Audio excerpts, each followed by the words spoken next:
Bonsoir à tous, soyez les bienvenus dans le 18h Info de Télé Nantes. Voici les titres de ce journal. Le lycée des Bourdonnières complètement saturé, manque de locaux et de moyens. C'est l'inquiétude et la colère dans les rangs des parents d'élèves.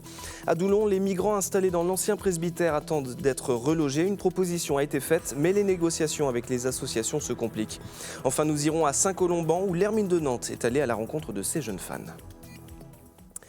À Nantes, le lycée des Bourdonnières ne peut plus accueillir convenablement tous ses élèves. Une situation dénoncée par les parents et le personnel de l'établissement, car la gestion des locaux, des plannings et du restaurant scolaire devient un véritable casse-tête. Et pourtant, à la rentrée prochaine, les effectifs devraient encore augmenter. Denis Vanier. La révolte couve aux Bourdonnières et cela commence sur Internet avec une pétition lancée par les élèves, leurs parents et le personnel. Ce lycée du Sud-Loire a largement dépassé la limite de sa capacité d'accueil. Il est demandé d'ouvrir une seconde encore en plus à la rentrée 2016 et on se rend compte que c'est déjà très dur pour d'accueillir les élèves dans des conditions correctes. Ça le sera encore plus avec 100 élèves de plus. 1400 élèves en 2008, près de 1900 aujourd'hui.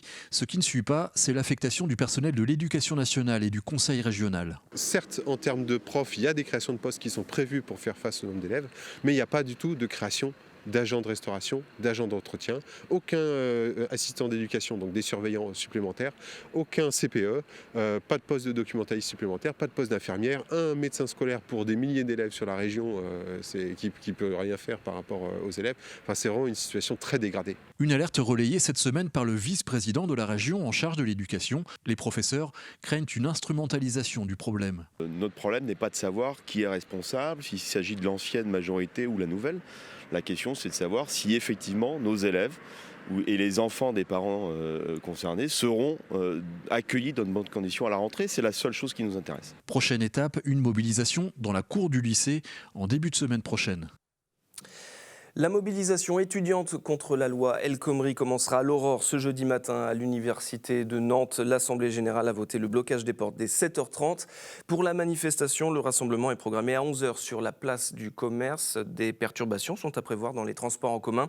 À partir de 10h30, la TAN annonce que la ligne 1 sera coupée entre Médiathèque et Bouffay, la 2 entre Saint-Quentin-Otage et Hôtel-Dieu et la 3 entre Bretagne et Hôtel-Dieu. Toutes les infos circulation seront sur le site tan.fr.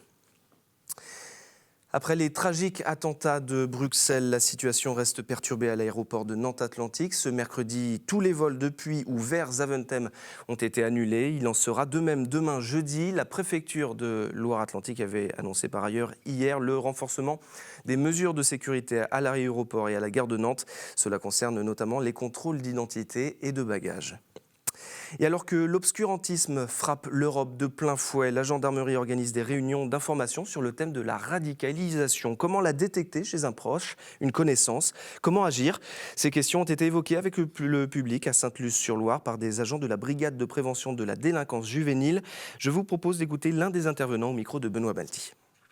Ce qui est sûr, c'est qu'à Loire-Atlantique, aujourd'hui, il y a des cas, et il y a des cas en pleine campagne aussi. Souvent, les parents ont tendance à nous dire nous, on n'est pas touchés. Alors nous, on le voit, la brigade de prévention, on passe dans la Loire-Atlantique, on va dans les quatre coins du département, et on se rend compte que beaucoup de parents nous disent mais nous, on n'est pas touchés, on risque pas d'être touchés dans nos campagnes. Mais si, il y a des cas de radicalisation dans les campagnes aussi, actuellement. Ce qui va se passer, c'est qu'au départ, ils vont rencontrer un père, PAIR. Et puis ça va être un ami, ça va être un petit ami, tous ces gens-là qui vont amener une confiance, une valorisation du jeune. En tout cas, le jeune va se sentir bien au sein d'un groupe, c'est le groupe radicalisé. Hein. Et puis commence tout ce qui est la radicalisation, qui passe étape par étape, qui peut arriver jusqu'à la violence. Alors je dis bien peut arriver. On a une radicalisation non violente, qui peut passer après une radicalisation violente, et enfin finir sur l'extrémisme ou le terrorisme, comme on voit aujourd'hui. Et si vous avez des questions sur ce sujet, vous pouvez composer le 0800 00 56 96 ou visiter le site www.stop-djihadisme.gouv.fr. À Doulon, les associations de défense des droits des migrants jouent à quitte ou double. Depuis bientôt 2 ans, des demandeurs d'asile occupent le presbytère du quartier dans des conditions de vie indignes.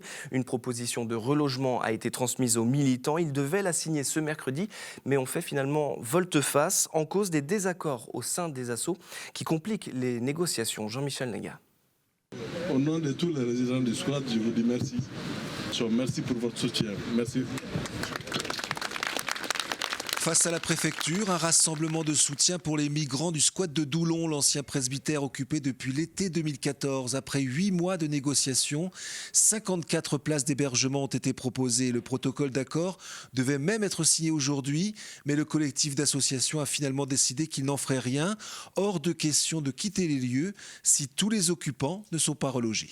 Depuis le début, on se bat pour qu'il y ait des solutions pour toutes les personnes qui sont sans logement.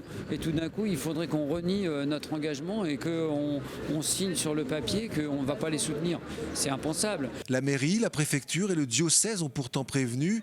Ils n'iront pas plus loin dans les négociations. Le représentant de l'évêque était d'ailleurs présent à ce rassemblement aujourd'hui pour tenter de convaincre les associations avec un projet à l'appui. Le presbytère va être normalement rénové, remis en état pour accueillir un peu plus de 20 personnes, puisqu'on peut faire 5 appartements dans ce presbytère. Donc si on fait un calcul simplement mathématique, il y a plus de personnes qui vont être accueillies dans des conditions décentes que de personnes qui n'ont pas de solution. Le bras de fer continue, c'est la deuxième fois que les négociations échouent en raison des désaccords au sein même du collectif de soutien. L'avenir des discussions dépendra donc du diocèse qui refuse de lancer une procédure d'expulsion, du moins pour l'instant. Dans le dossier Notre-Dame-des-Landes, les partisans du projet se lancent dans la campagne pour le oui avant le référendum local annoncé par François Hollande pour juin prochain. Exemple avec l'Accent, l'association contre le survol de l'agglomération nantaise. Ses membres se disent étonnés par l'annonce du président de la République, mais prêts à militer jusqu'au scrutin, notamment sur la double question de la sécurité et des nuisances sonores. Écoutez. En ce qui concerne le danger, lorsqu'on regarde les statistiques des accidents d'avion, ils ont lieu soit dans la phase de décollage, soit dans la phase d'atterrissage, majoritairement. Il y en a d'autres, mais majoritairement c'est là. À partir du moment où on a un survol à basse altitude d'une agglomération quand même qui fait près de 620 000 habitants, c'est toujours un risque. Il peut y avoir une erreur humaine. On ne dit pas que c'est forcément dangereux, mais il y a ce risque d'accident qui est permanent.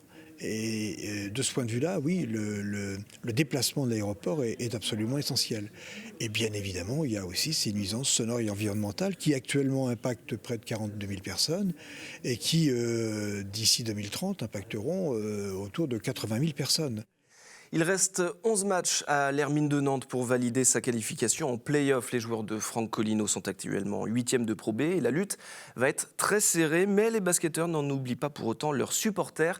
Ils se sont entraînés avec de jeunes fans de Saint-Colomban dans le Pays de Ré. Éric Egon.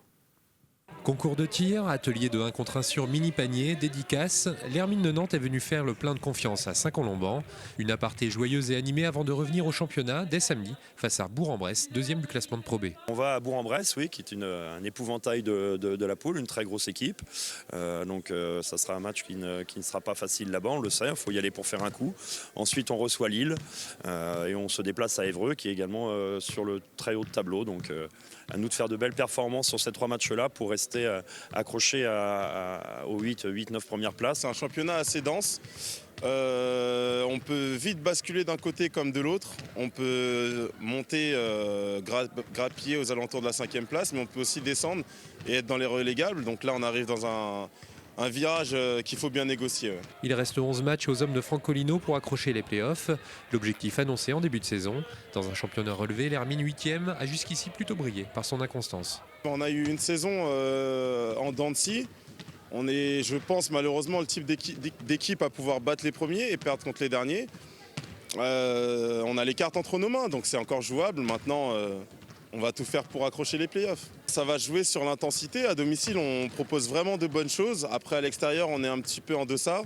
Maintenant, il va falloir qu'à l'extérieur, on aille chercher du bonus et qu'à domicile, on prenne tous les matchs. L'Hermine jouera donc samedi à Bourg-en-Bresse. Prochain match à domicile le 1er avril face à Lille.